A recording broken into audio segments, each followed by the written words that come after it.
I mean, just think about it. It's a mind-boggling problem.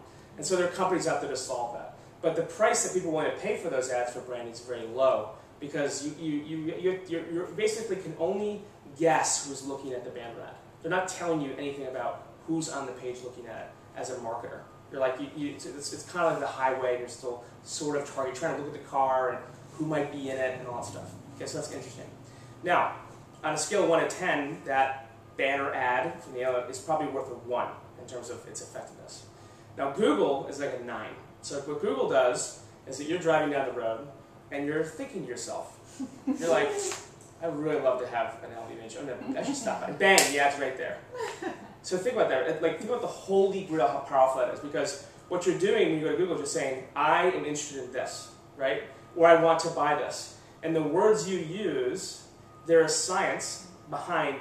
We know your intention by the words you use when you look for things. So imagine we know that the more words you use to describe what you want, you're closer in the purchase funnel to making a decision. So if I run, let's say, 500, ads against 10 million keywords for Louis Vuitton bags, I'm going to get you, right? I'm going to get the person who is looking for a specific bag at the right time, at the right moment, at the right time of day, in the right geography. And so it can be that specific. And so the factors, the entropy to do that well, is what we solve. Clickable disrupts that complexity because we literally say, take your arrow, put it in your hand, here's the target, and throw it there. And actually, we can take your arm and throw it for you. Here, okay? And that's pretty magical for a lot of people. Yeah. So when I just want to think about this, but we used to have to buy this, or I used to have to buy the search words for Julian black wrap dress in size 14. Yeah. Do you automatically do this? Well, you would set up the creative, so you kind of. We would help. Because that's how they were searching. Yeah, they were searching by the name of the dress, we can see by a the lot size, of by the color. Right. We can see a lot of the terms that people use in a 24-hour window before they come and search it at Google. So we actually know what you're looking at in a lot of places before you even get there. And we can put that ad against, it's called retargeting. So we can kind of see your behavioral and searching exhaust, so to speak, throughout your day, and then put that ad in there. So yes, I mean, the short answer is we can do that. It's not simple, but our technology can solve some of that. And you can do up to a point. I mean, this is why it's bionic. Part it's math, part it's creative. And it's both the artist way as much as it is the kind of mechanical way of doing this stuff. But the point is that search is intent-based. You're signaling your intent, and they can read your mind. So you're in your car, and they're reading your mind.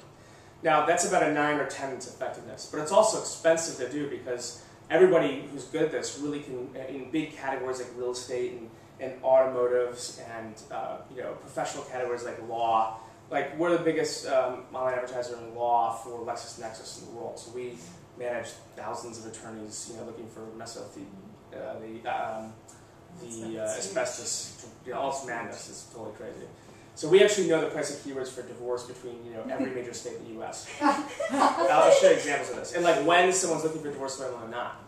By what they looked at before they got there.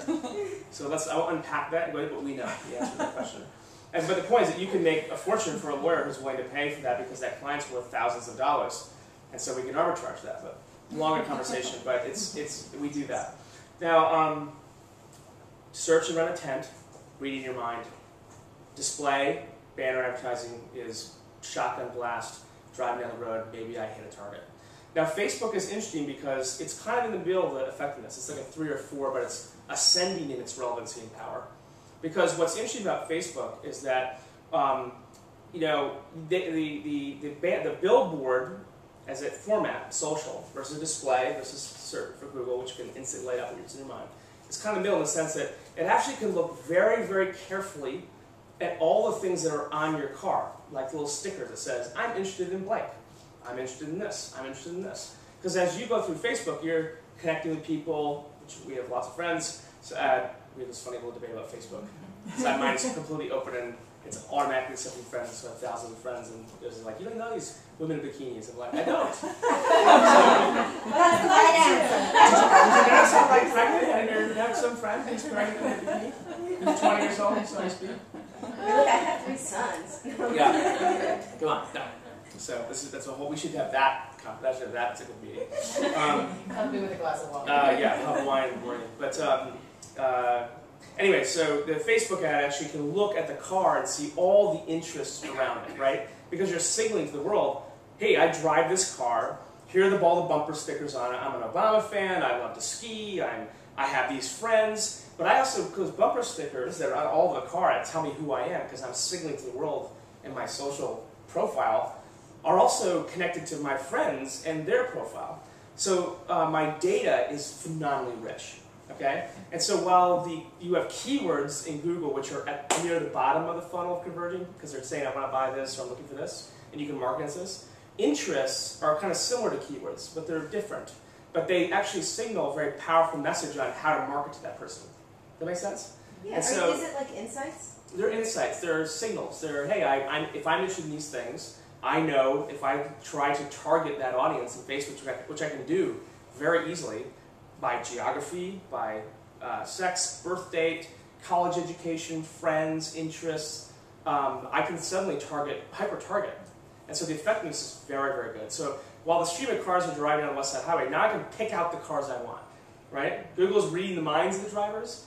Facebook is looking at the types of cars and what the interests are, all the bumper stickers. And display is just like, I'll take all of them, right?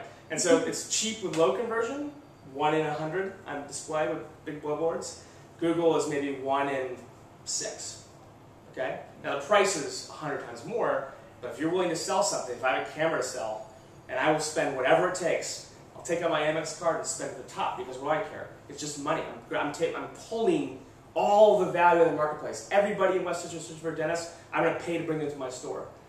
Does that make sense? Mm-hmm. Where social is, they're not coming to the store because they're not looking for a dentist. I know that I can see the people who have interest in those areas, and I can specifically target them as they come by on the web and wherever. Make sense? So for Facebook, are you looking also at people's comments? Like, I'm really thinking about getting my teeth cleaned. Yeah. Or are you looking at the groups? Yeah, we can see all the stream. We can see all the stuff.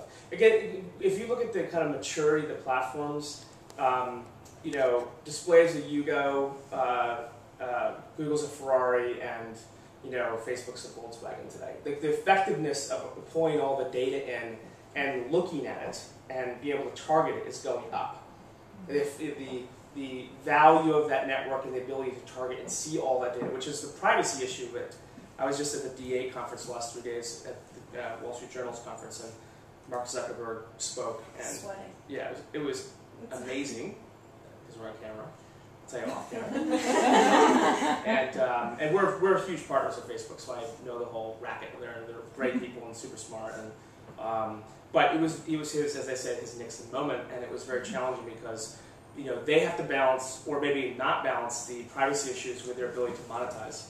So the more data that they make, behind the door, they open the doors and the windows and all things, when people can see into it, the more money they make, because they have more interest. So the more interest that I signal to the world, you'll see these little buttons called like buttons around websites. Okay, people are starting to put little like buttons because now they can target the ads better. Because now you're saying I can grab a like button on the Huffington Post that says I like that article. Well, all that targeting data goes back to Facebook. There are little tentacles everywhere. And it's all you're doing is when you're not on Facebook, you're taking a bumper sticker off another website and saying, I like that, slapping it on your car. And so it's very, very powerful because there's very strong signals. Wouldn't you want to... positive, too. What's I that? want a dislike button. There's some things I just dislike. Right. Now, that you should have... So the question is, it's not like Google where you're going into Google. It's a profound difference because you're going to Google and saying, Google's a utility. It's an honest utility. And if they suddenly give you bad results, you'll go somewhere else, like Bing or something. You'll just say, I don't like what Google told me. I'll go to Bing and, oh, there's the answer. I like the way they present information better. I like Google. Where Facebook, all my friends are there. What am I going to suddenly say? I want to go find all my friends somewhere else? I can't. Where am I going to create a congregation of my 220 to 2,000 friends who know us or track us, wherever it is? I can't take that. So I'm kind of entrusting my whole universe of relationships and influence in the marketplace to Facebook. What they do with that, the judgment and the ethos by which they use that information for their gain, right? And how transparent they are about the privacy of my information is really, really important.